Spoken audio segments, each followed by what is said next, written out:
Halo, apa kabar semuanya para gardening dan mana saja berada diaspora. Ketemu lagi dengan channel Sari Saifullah dalam sesi sharing bagaimana menanam tanaman keras dan tanaman sayurannya. Jadi kalau tanaman sayuran itu kita butuhkan nggak perlu dalam-dalam. Karena dengan jarak yang kedalaman hanya sekitar boleh dikatakan 30 cm nih, 30 cm segini Pak ya. Ini sudah bisa. Seperti contohnya adalah berbagai tanaman sayur-sayuran seperti kayak brokoli, terus kayak cabai, kayak bayam, terus kayak kol. Artinya kalau kita menanam dengan kayu yang ada papanya kiri kanan, bawahnya biar semen ya, terutama di perumahan-perumahan itu nggak ada masalah. Cukup dikasih sekitar 30 cm itu apa aja dimasukin nggak apa-apa.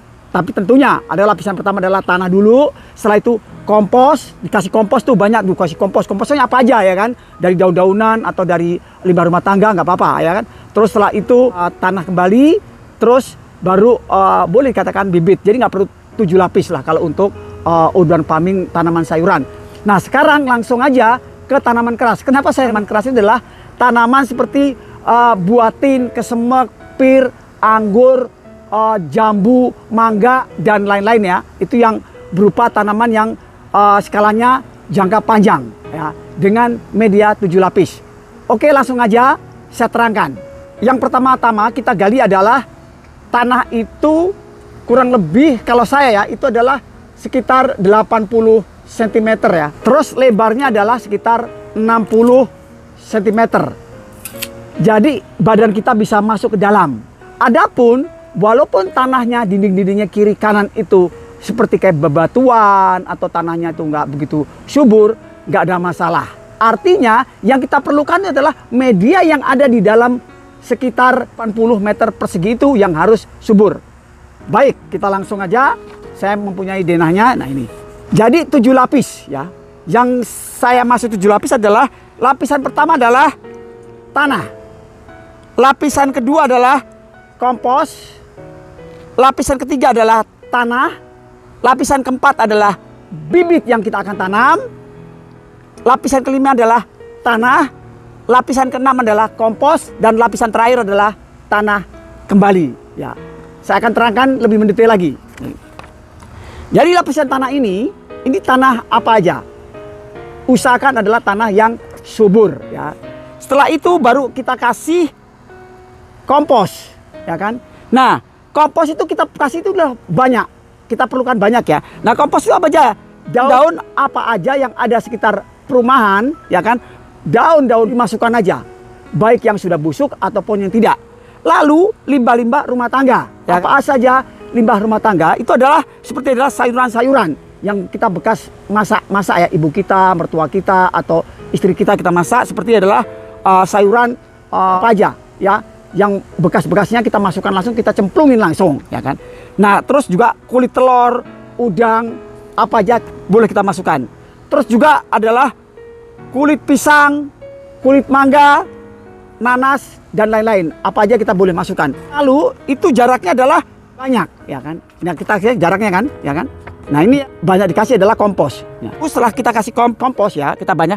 Lalu atasnya kita kasih lapisan tanah kembali ya kan? Secukupnya. Ya, kalau kompos tentunya ya kita lebih banyak ya, bisa sekitar 30 cm ya. Oke. Setelah itu kita kasih bibit yang akan kita tanam. Bibit apa saja? Misalnya buah tin, kesemet, buah pir, anggur, jambu, mangga dan lain-lain ya kan. Nah, setelah itu atasnya kita kasih tanah. Nah, baru setelah kita kasih tanah lagi ya, kurang lebih 10 cm ya kan. Baru kita kasih kompos atasnya. Kita setelah itu kita kasih penutup adalah tanah. Mungkin ada pertanyaan, kenapa kok habis kompos lalu kita kasih tanah, nggak langsung kita kasih bibit yang kita mau tanam? Nah, kalau kita kasih bibit yang kita tanam, itu tentunya akan stres, ya kan? Akan kaget. Karena kan kompos itu kan kadang-kadang basah, ya kan? Terus juga kadang-kadang panas. Kalau kita kasih langsung bibitnya, itu kan ada akar langsung ke kompos, itu kan perlu adaptasi ya kan. Nah kenapa saya kasih tanah? Fungsi tanah itu adalah untuk supaya adaptasi. Jadi kompos, lapisan tanah. Nah ini kan bibit nih, bibit-bibit yang kita tanam nih, ya kan. Misalnya adalah pohon mangga, ya kan. Nah, pohon mangga nih ya, kita kasih, nah itu kan ada akarnya kan. Nah, akarnya itu kan ke tanah dulu. Selang berapa hari, 2 hari atau 3 hari, itu langsung akarnya tembus ke pupuknya. Jadi supaya tidak langsung kaget. Nah, fungsinya itu aja. Jadi sekali lagi, menanam pohon-pohon keras itu adalah jangkanya bukan jangka pendek, jangka panjang. Yang kita perlukan itu adalah media di dalamnya itu harus subur. Selebihnya, ya kan, itu terserah, ya kan. Artinya kalau kita mau kasih pupuk itu selang 6 bulan kemudian atasnya kita kasih pupuk nggak apa-apa, 1 tahun atau. Tapi kalaupun tidak, itu dalam proses setelah media 7 lapis yang kita pakai itu otomatis itu akan cepat sekali perkembangannya. Baik adalah batangnya, terutama batangnya, daunnya, dan buahnya. Saya bicara ini hanya berdasarkan pengalaman saya yang saya tanam. Di sini di antara adalah buah tin, di belakangnya adalah buah anggur, ini lebat sekali, buah pir, buah kesemek, buah raspberry. Jadi ini semuanya adalah berdasarkan pengalaman saya. Pengalaman saya seperti menanam buah tin di depan saya ini, awalnya adalah 1 bibit.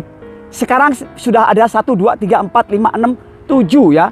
Dan batangnya cukup besar. Awalnya adalah 1 jari ya kan. Sekarang sudah besar ya kan. Dan kita jadikan hanya 7 ya. Dan buahnya itu saya tunjukkan ya. Ini sangat lebat sekali ya. Nah, buahnya sangat lebat sekali nih.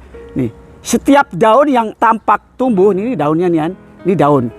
Pasti ada buahnya. Nah, ini setiap daun dan ya, itu tampak buah tinnya. Ya kan? Di atas juga nih.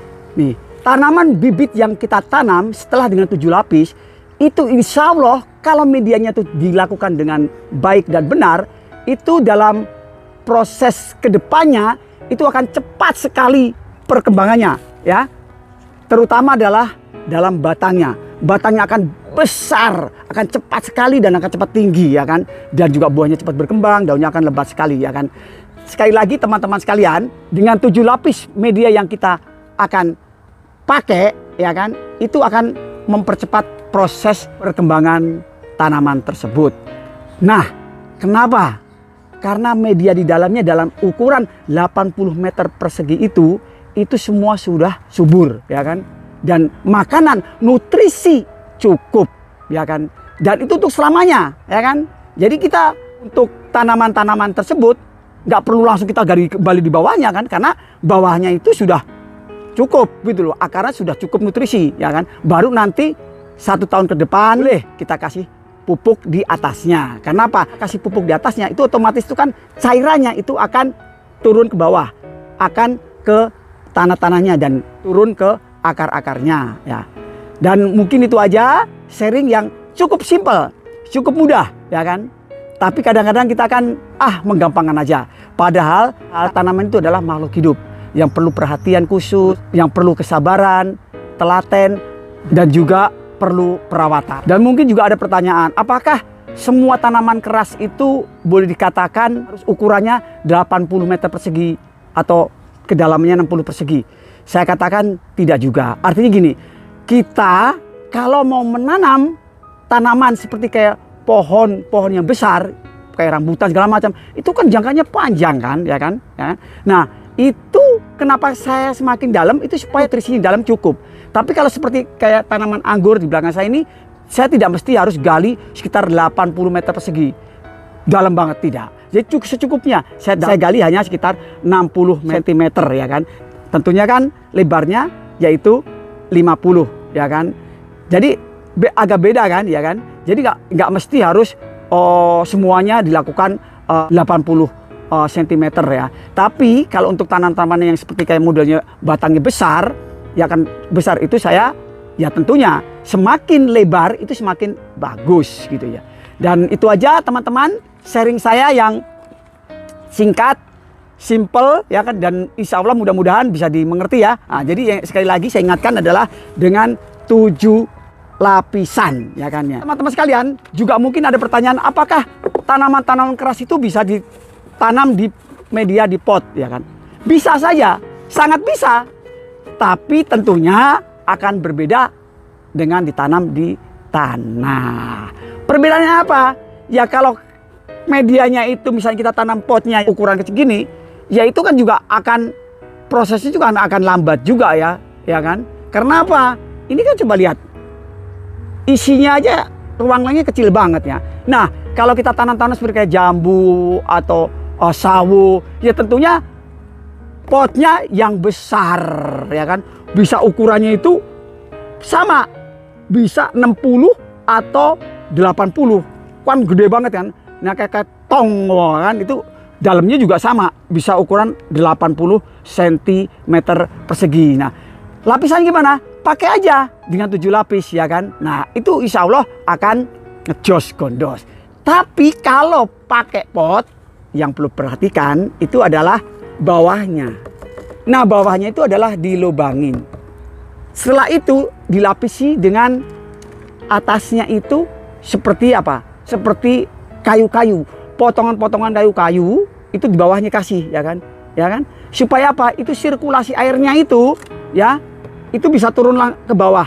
Jadi nggak padat gitu ya, nggak padat banget gitu ya, ya kan? Nah itu aja pakai media pot. Jadi tetap bisa dipakai ya kan. Termasuk juga buah anggur juga. Tapi saya sarankan tanaman seperti kayak buah anggur atau buah-buah yang lain atau buah mangga atau sawo, jambu itu potnya jangan terlalu kecil lah gitu. Jadi harus yang besar supaya apa? Nutrisi makanan yang ada di situ adalah bisa cukup. Karena akarnya itu dia akan luas sekali, akan banyak akarnya gitu kan. Jadi kalau misalnya kecil, akarnya kan sumpek gitu kan. Kalau seperti kita masuk dalam ruangan sumpek gimana kan? Jadi kan napasnya kan megap gitu. Tapi kalau ruangannya luas kan napasnya kita kan lega.